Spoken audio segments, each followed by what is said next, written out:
नमस्कार, आप देख रहे हैं एनटीवी न्यूज ट्रांसपोर्ट विशेष। मैं हूं एकता वंशी आपके साथ। क्या फ्री की राजनीति और दूसरे देशों में राजनीतिक प्रभाव दिखाने से देश की अर्थव्यवस्था बचाई जा सकती है? फ्री की राजनीति में श्रीलंका की हालत आप सभी ने देखी और सुनी होगी। उसके बावजूद भारत की सभी राजनीतिक पार्टियां अपना राज कायम करने के लिए भारत की जनता को भिखारी बनाकर देश की संपदा पर अपने शौक पूरे करने में लगे हैं। और उस फ्री के लालच में सभी यानी कि जनता और जिनका दायित्व सच बताना और दिखाना है, वह भी चुप्पी साधे बैठे हैं। आप पार्टी अपने इलेक्शन मैनिफेस्टो में ही जनता को फ्री की घोषणाओं से भरपूर बनाता और रखता है। और भारत की जनता का क्या कहना, जो यह तो जानती है कि राजनीति के घर से पैसा लाकर खर्च नहीं करते और फिर भी राज में आने के बाद राजा महाराजाओं से ज्यादा ऐशो आराम का आनंद लेते हैं। तो आखिर वह पैसा कहां से आता है और किसका है, जिस पर यह हमारे ही द्वारा बनाए गए राजनेता राज करते हैं? राज करने तक तो ठीक है, पर क्या जिसके कारण राज कर रहे हैं उसे और उसके परिवार को भिखारी बनाकर या भुखमरी में मार कर राज करना न्यायिक है?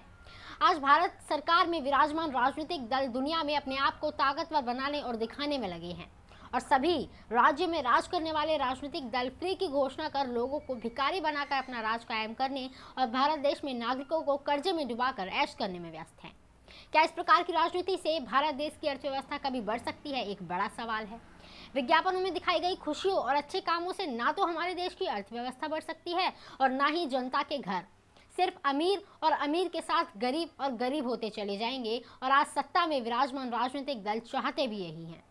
भारत सरकार या फ्री की घोषणाओं के बल पर राज करने वाले राजनीतिक दलों में से किसी ने भी अपने राजनीतिक कार्यकाल में एक भी नौकरी नहीं निकाली। आखिर क्यों?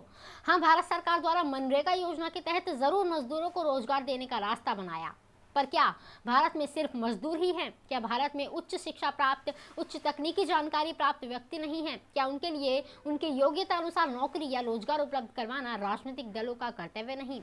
क्या इस फ्री की राजनीति और बाहरी देशों में अपना वर्चस्व स्थापित करने से देश की अर्थव्यवस्था ऊपर पहुंच पाएगी? क्या सोने की चिड़िया कहलाने वाला देश इस तरह की राजनीति से वापस सोने की चिड़िया बन पाएगा? सूत्रों की माने तो महंगाई और बेरोजगारी से निपटने के लिए एक्सपर्ट्स द्वारा एक रिपोर्ट तैयार की गई है और उसके बाद बताया गया कि भारत देश में बढ़ती महंगाई की वजह से जनता परेशान है। लोगों की खर्च करने की क्षमता में लगातार कमी देखने को मिल रही है। ऐसे में सरकार को शिद्दत के साथ नीतियों में बदलाव कर विचार करना आवश्यक है और नीतियों को बदलने से सरकार और जनता दोनों को फायदा पहुंचेगा। देश में महंगाई लगातार जोर पकड़ रही है। ऐसे में आर्थिक सलाहकार परिषद का भी कहना है कि सरकार को जनता की भलाई के लिए एक नई स्कीम लानी चाहिए।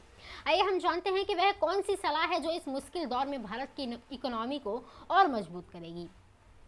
देश में एक आर्थिक सलाहकार परिषद है। इसका काम समय समय पर सरकार को सलाह देना, कौन सी आर्थिक नीति कब अपनाई है, यह सलाह देती रहती है।